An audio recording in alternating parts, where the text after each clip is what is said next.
யாக்கோப்பு ஏமாத்துக்காரனா ஓடி வந்தாலும் கர்த்தர் ஒரு இடப்படுறது ஒரு மாற்றத்தை உண்டாக்கதான் இந்த தரிசனம்.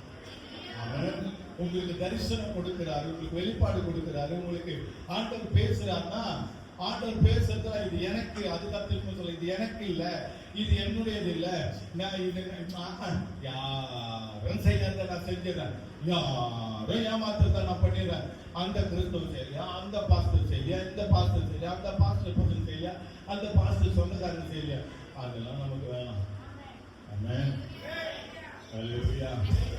என்னன்றா நமக்கு உள்ளதை சொல்றாரு, உனக்குள்ள கிரீடத்தை நீ பற்றி கொண்டிரு.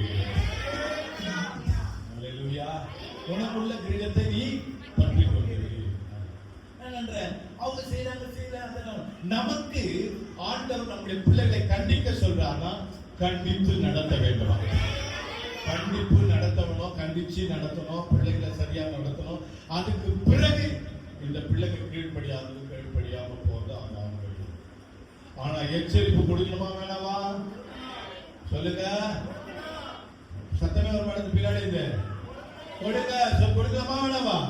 கொடுக்கணும். பிள்ளைகள் ஒரு தவறு செய்யும் போது எச்சரிப்பு கொடுக்கணும். பிள்ளைகள் கீழ்படியாத போது ஒரு எச்சரிப்பு கொடுக்கணும்.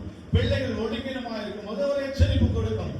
அப்போ நான் எதுவுமே கொடுக்கலன்னா எங்க டேடி எதுவுமே சொல்லல, அதனால எனக்கு தப்புன்னு தெரியலன்னு சொல்லுவாங்க.